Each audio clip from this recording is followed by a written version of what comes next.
Shalom Bapak Ibu Saudara yang dikasihi Tuhan. Seri pengajaran hari ini berjudul Pertandingan yang Baik. Saudara, dalam salah satu suratnya, Paulus mengatakan bahwa dirinya telah mengakhiri pertandingan yang baik. Hal itu dituliskan di dalam 2 Timotius 4 ayat yang ke-7. Demikian, Aku telah mengakhiri pertandingan yang baik.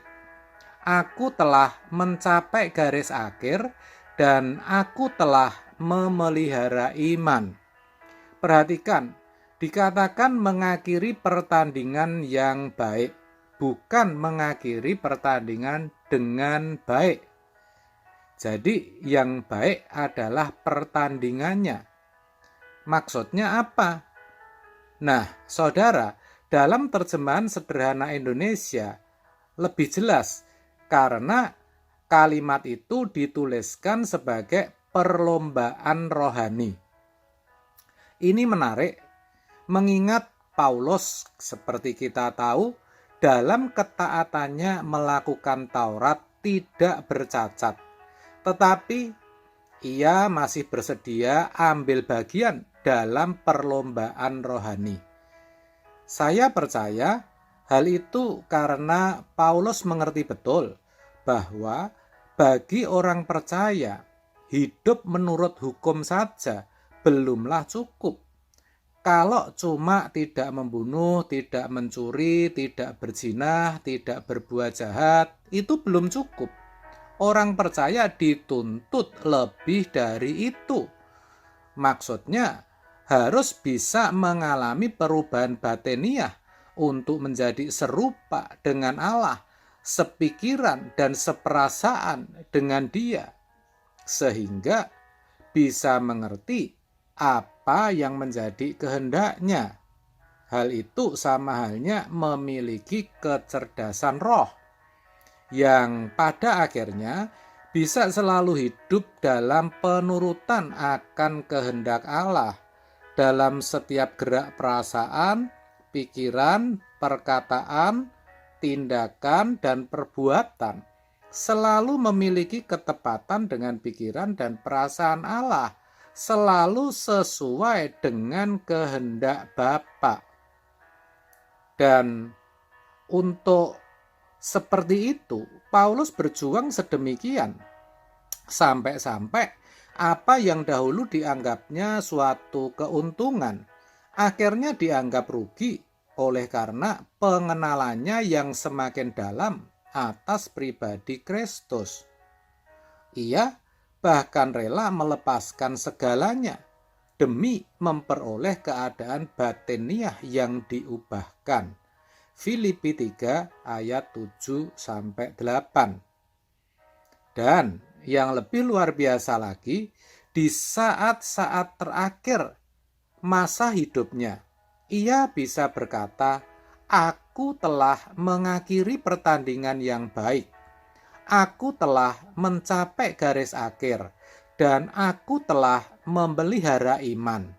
Yang artinya, ia sudah mencapai garis terakhir dalam perlombaan rohani itu.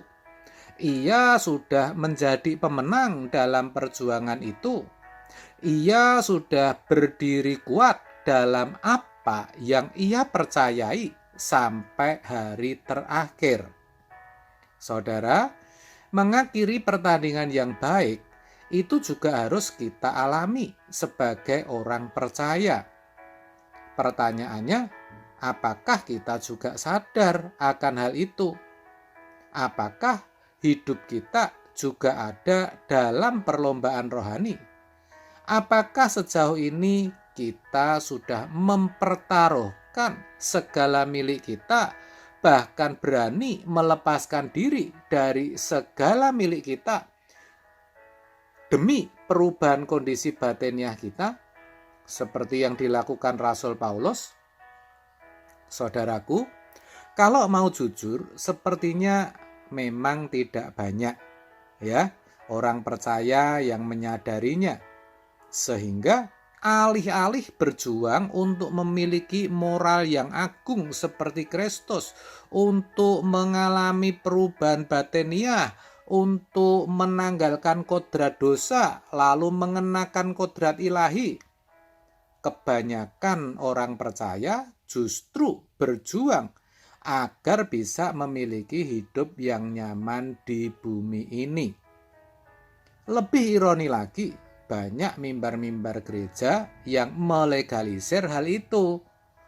Ya, saya katakan banyak, artinya juga tidak semua. Kita harus jujur, saudara-saudara. Pesan-pesan yang disampaikan melalui firman Tuhan, arahnya kebanyakan hanya kepada berkat, mujizat, serta bagaimana agar jemaat bisa meraih sukses di bumi ini. Jarang sekali yang berbicara tentang perubahan keadaan batiniah, apalagi berbicara tentang surga, kesempurnaan, kesucian, atau kengerian di api neraka. Banyak orang percaya ya, itu tidak terbiasa mendengarkan akan hal ini. Dengan demikian, tidak ada dorongan yang kuat bagi kebanyakan orang percaya untuk ambil bagian dalam perlombaan rohani, apalagi mengakhiri perlombaan yang baik, mencapai garis akhir, serta memelihara iman. Ini sungguh disayangkan ya saudara. Sebab itu melalui kebenaran hari ini, mari kita sadar bahwa ada satu pertandingan yang baik yang harus kita ikuti sebagai orang percaya. Jangan sampai karena kenyamanan hidup atau karena mengejar hal-hal fana dunia, kita menjadi lupa memperkarakan kerohanian kita. Kita lupa bahwa kondisi batin kita harus dibaharui karena sudah meleset begitu jauh, karena sudah tidak sesuai lagi dengan rancangan Allah semula. Sebaliknya, hendaknya kita selalu berada dalam kesadaran penuh bahwa kita ada dalam perlombaan, dalam perjuangan rohani untuk menjadi serupa dengan Yesus. Kita harus tekun, walaupun memang saya akui hidup bisa saja jadi lebih berat dan lebih sulit. Tapi tidak ada pilihan lain, karena memang kita harus mengakhiri pertandingan itu dengan baik. Kita harus mencapai garis akhir serta memelihara iman. Itu harus kita ingat betul ya. Kiranya kebenaran ini boleh memberkati kita semua. Amin. Amin. Amin.